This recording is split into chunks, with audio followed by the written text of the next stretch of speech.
Tell a big enough lie often enough and it becomes the truth. And you believe it, or you accept it, or you're thinking as a consumer you're supposed to accept it because it was presented by experts. You were told they were experts. You don't check it. You don't do anything. You're a lump of coal who just accepts whatever is torched to you. That's the problem.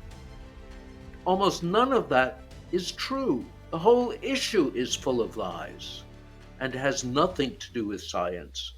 And the fact that you have been convinced otherwise is exactly the reason it is a terrible problem. It's not the first time.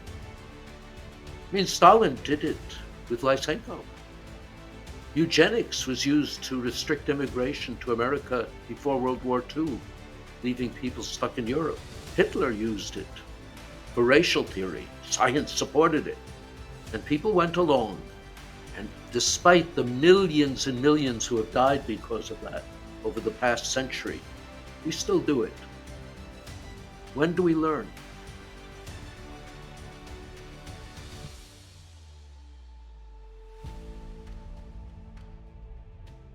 You remember they used to show you temperature and people weren't responding emotionally to that? So they said, let's find catastrophes where we have good videos. That promotes emotional response. Remember, it was selected because visuals have more emotional impact.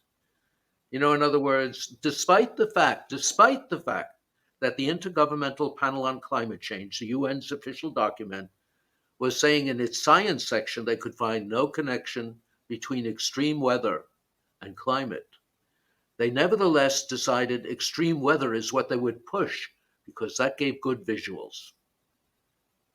And you see, they can assume you will not read their documents. You will not check even what they say. You'll buy what the TV shows you. That's the problem. I'm trying to get it through to you. That is the problem. If you do not check, if you do not accept that they're fooling you, they've won the battle. They know that you'll accept whatever they say as long as they say, an expert tells you, studies show. I don't know what you do about that. I mean, do you realize that methane could never do anything? You know why? Because although each molecule is very important, there are so few of those molecules that it is less than 10% of the impact of CO2. And so if you are worried about CO2, there's no reason to worry about methane. So there's so little methane that even though each molecule does a lot, there's too few of them to compete with CO2. When you look at data, do you understand? You don't just look at the mean, you look at the data points. What they take, they know you can't average Mount Everest and the Dead Sea. They take what they call the temperature anomaly. So at each station, they take the data, they take 30-year means, and they look at the deviation from that mean, and they average the deviations. Okay, you can specify the operation. Okay, now look at the data points. Well, the data points are scattered over 22 degrees Celsius. They've been rising for the last 10,000 years. They're slowing down because we're getting further from the ice age, from the glaciation, but there's no sign. You know what they showed you? They showed you one instrument, the sea level gauges, and then they switched to satellites and they hadn't recalibrated. So there was a difference, slight difference. They're correcting it. There's no change. You look at different places, the Crimea, Florida, Guadeloupe, Montreal, they all have different climates, right? And you think each one of them goes in lockstep with this tiny CO2? Do you really believe that? After all, the Gulf Coast of the US for about 50 years has been cooling. Other places have been warming. When you look at the data, almost as many places are cooling as warming. So they throw away the data points and they just show you the curve and they expand the scale and make, oh, and you go, oh. And that's being a citizen, an intelligent citizen in a democratic society? No. It's being a fool in a propagandistic society. How do we solve that problem? Why were you willing to believe the world ends when a temperature changes by an amount you deal with every day by much more? Why do you do that? Are you so ignorant of the meaning of numbers? I'm not talking about science, that you don't recognize a small number from a big number? If propagandists can count on the fact that people don't even know what a number is, they're counting on the fact that your intelligence is about the level of a chimpanzee, if that much. That's the problem. You have on the Earth examples of climate change. They're not all the same.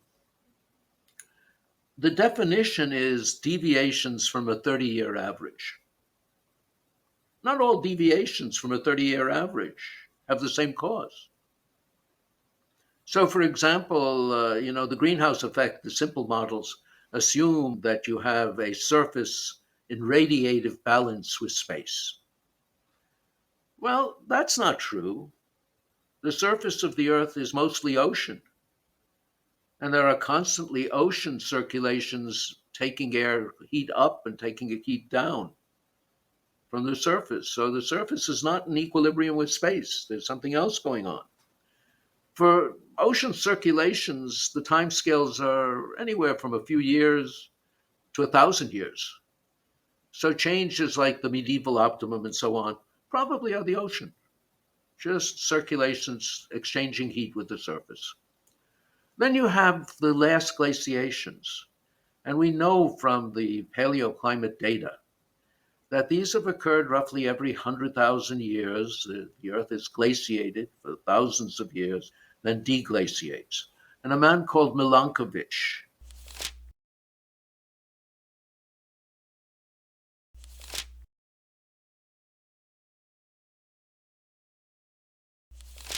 around 1940, suggested this was due to orbital variations, changing the amount of sunlight in summer in the Arctic. Why? Because the amount of sunlight in the Arctic in summer determines how much of the snow that always falls in the winter will melt. And if it's sufficiently small and it doesn't all melt, then over thousands of years it accumulates and we get a couple of kilometers of ice. And that turns out to be pretty much correct. So that's a separate cause. It has nothing to do with the greenhouse. But what it does change is the temperature difference between the tropics and the pole. Then we go back 50 million years ago, there's the Eocene, and you have no ice, no snow, and you have alligator-like creatures in Spitsbergen. And there too, what has changed is the temperature difference between the tropics and the pole. In both cases, the tropics remained relatively constant. How did the propagandists deal with this? They said, well, actually, the tropics, the small change in the tropics got amplified at the poles. How? Well, that isn't what the physics says. The physics says they are determined by conditions in the extratropics. And that in turn either pulls heat out or pulls less heat out or more heat out of the tropics, and yet they remain relatively constant. It's a very different system that they're pointing to. So what is the use of the greenhouse picture? Well, it tells you roughly why the tropical temperature is what it is. It's a kind of anchor point. And that is helpful in distinguishing Venus and Mars and Jupiter from the Earth, because the temperature differences there are huge compared to the few degrees on Earth. And so you have all this different physics, and you have somebody telling you the picture for planetary intercomparison is what you use for local climate, which is nonsense. And you say, you're an expert. Here I go. I'm going to change the way we eat. We change the way cattle fart. We're going to do all that to please you because you've told us this lie and we have to believe your lie. I don't know. What do you do about that?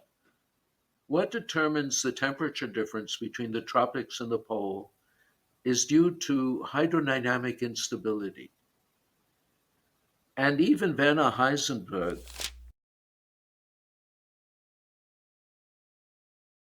the uncertainty principle in quantum mechanics and so on, great physicist.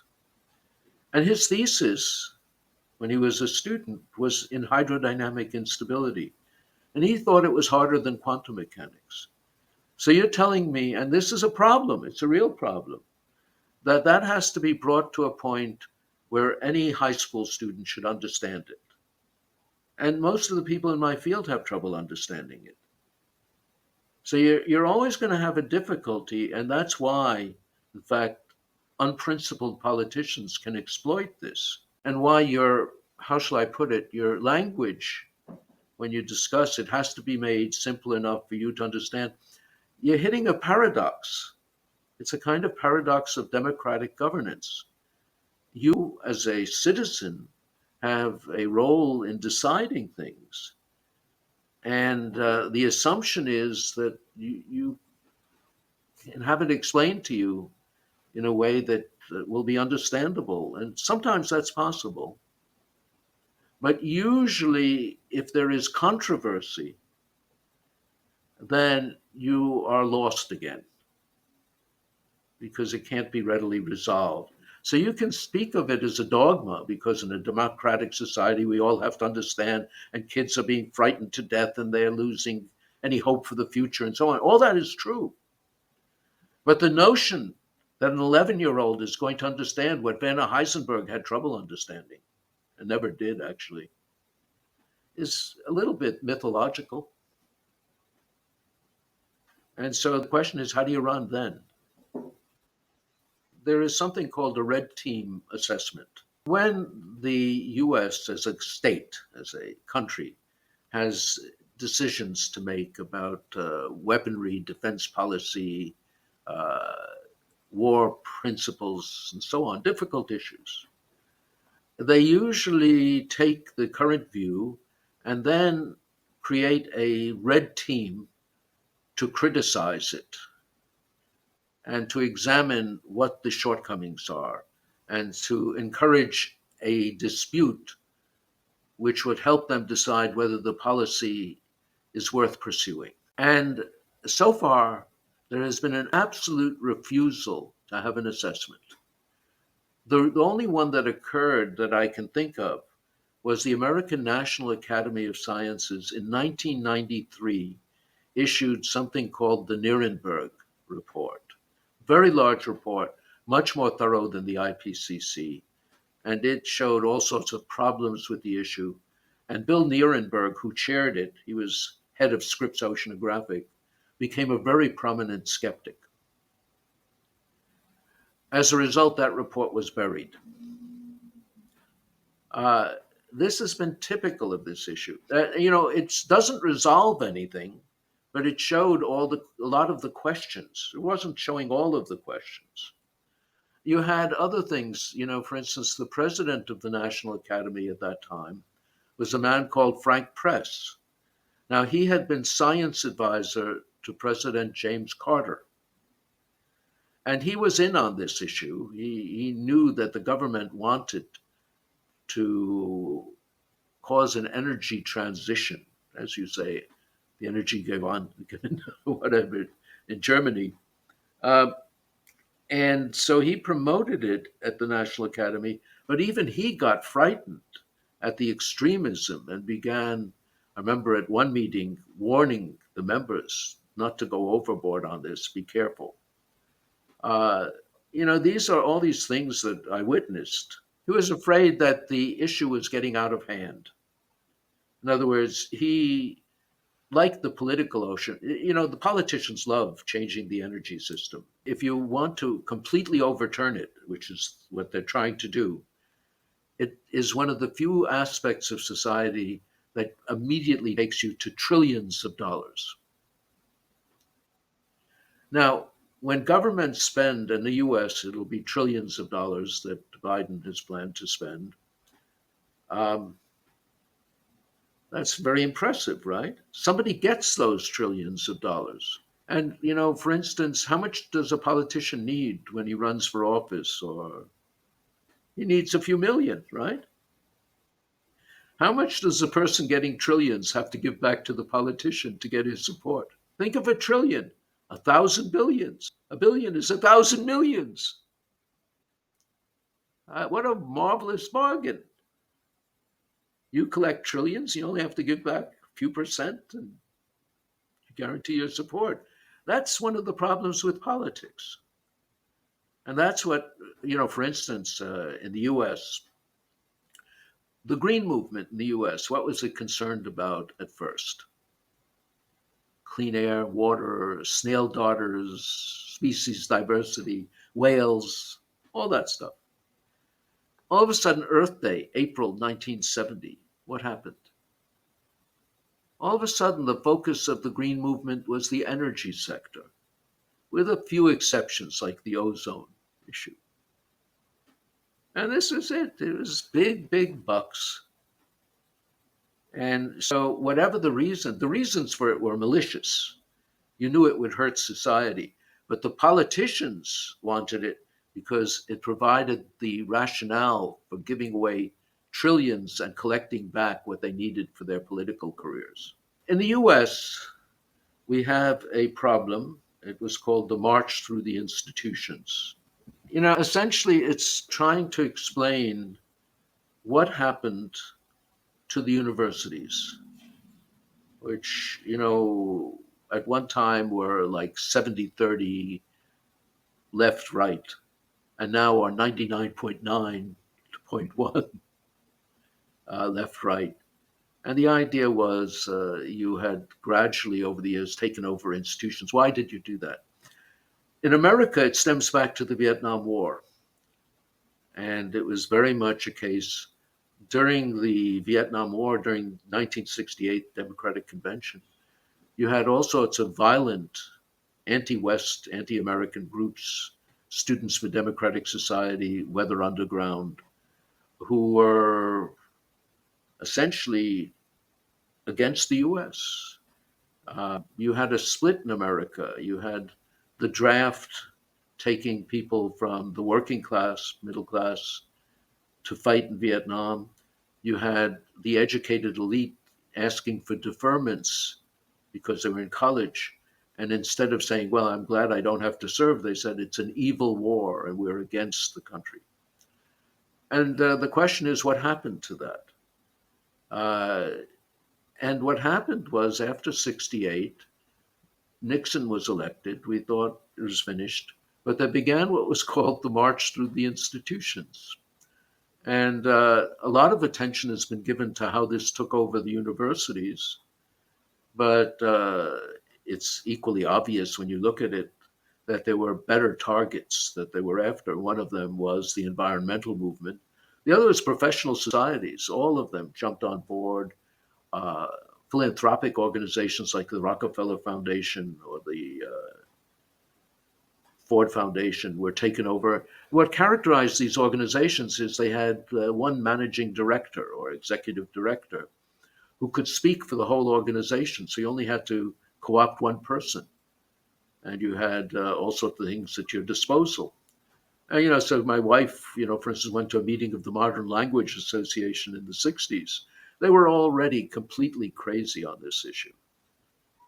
So you had that. And yes, there is malice.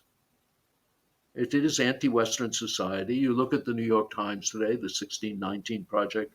America was built on lies and slavery and so on, and is evil. But the whole aim of it is just against society, overturning it. These are not well-meaning programs. They are destructive. You can see it in Sri Lanka. People are starving and they're violently opposing it. You have farmers who are desperate.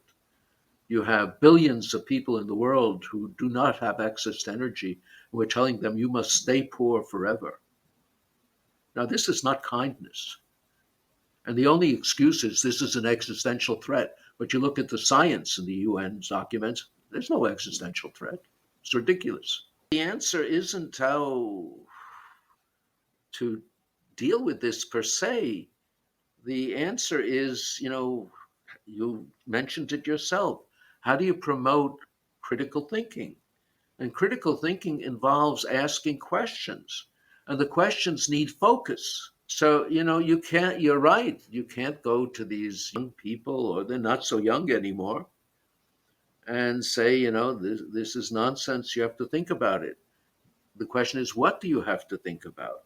And what I'm suggesting to you is the first thing they can do is at least ask, what do the words mean that we're being told? And how do they relate to my personal experience? This is why I urge you to think about why 1.5 degrees should be important. And you don't know. You say, well, my personal experience is I don't even notice it, but I'm sure the grass notices it. Why? That's crazy. Grass suffers through years. Think about it for a moment. Grass, vegetation, farms. Every year, the temperature varies from one year to the next. That much and more. And nature survives.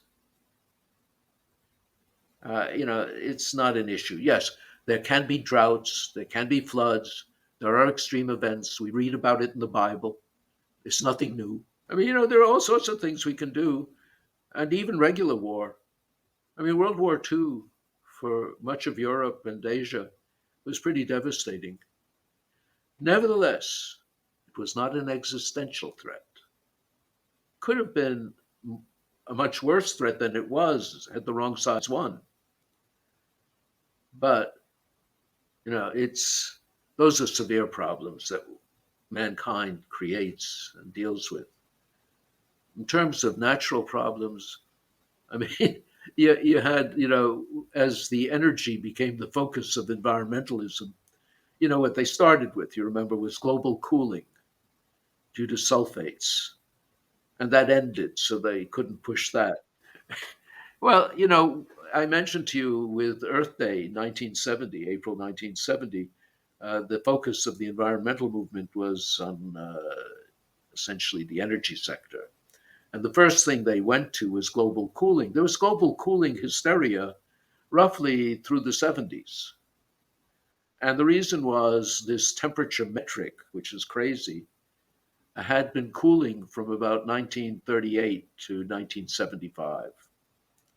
So there was cooling then. So they said, there's going to be an ice age. And they invented stupid little models that were fun to play with, called the Boudico-Sellers models, showing that as you had more reflection of sunlight by sulfates from coal burning power plants, the Earth eventually would be ice covered. And so, that went on until it stopped cooling. And they also, in Germany, had the forest death. That acid rain from the sulfates was killing the forests. Except, again, by 1980, the forests were coming back to life, and wasn't a serious issue. It was only then that they worked on global warming as the issue. And there was a problem, of course, that CO2 didn't do much. And so there was a paper by Manabi and Weatherald in the 70s that suggested if you assumed a one-dimensional Earth, one dimension is a little bit short for the Earth, and you assumed that relative humidity stayed constant when you warmed, which there's no evidence for either, you could double the effect of CO2 and you had a positive feedback, and that could make it more significant. And so they picked up on that and made global warming the issue. The business of messaging to a generation of people whose views I really don't know, because what I see is many of them are they already skeptical. Those that think that this is making their lives meaningless have other problems. But essentially, they can look at the literature on this, the popular literature. I was just looking at that myself. You have a guy who's been promoting this from the beginning for the environmental movement. He was the Barbara Streisand scientist at Environmental Defense Fund, a fellow named Oppenheimer, Mike Oppenheimer. He wrote a book, Dead Heat, in the 1990s. Al Gore had Earth in the Balance, a book he wrote around 1990, okay? You had Jim Hansen writing a book on this. All of them had forecasts, predictions. All of them have failed. Maybe people should take a little bit of time out to think, if all the predictions failed, how good was the theory? And if they're saying it doesn't matter that they failed, they'll still come through, then you're right. They're dealing with a religious phenomenon. When you have all these end of the world cults and the end of the world doesn't occur, they said we did an error in our calculations. It'll be next year. That's the kind of response one might get.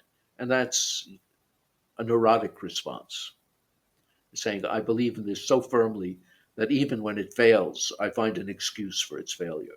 To be honest, this will settle out at some point. I mean, first of all, you have the billions of people who want to live better. They're already living miserable lives. They don't have access to energy that you take for granted. And Russia doesn't care, and China doesn't care, and India doesn't care, and they're going ahead and taking advantage of the stupidity of the West. So, eventually the West, the US has to wake up. And I hope, with Trump and so on, and, he's saying he doesn't buy this. You have enough groups, and, in Eastern Europe, I think Poland, Hungary, and so on are ignoring this. Russia ignores it, India ignores it, China ignores it. Uh, Eventually it'll be clear that most of the world doesn't care. They're not going to curb their emissions. If you look at CO2, it's increasing at the same rate with no impact of our policies. So, anyone with any sense will look at CO2 and say, look, we're suffering and it does nothing. So what the hell? Do you know how Lysenkoism worked in the Eastern Bloc when you were there? Lysenko caused the death of millions of people in the Soviet Union. He was a biologist. He said that man can basically alter evolution by intent and so on, rather than normal processes. And as a result, that Stalin can change nature and increase grain production by various ways. It was nonsense, and it didn't work. And there was massive starvation. But any scientist who questioned it was in the gulag. Several of them died for objecting to it. I mean, for instance, in World War II, do you think the Holocaust could have occurred if it weren't possible for millions and millions of Germans to accept the racial theories that were presumably scientific? They had to believe it to do what they did. And, Voltaire even had this wonderful statement that those who can make you believe in absurdities can make you commit atrocities. Keep that in mind.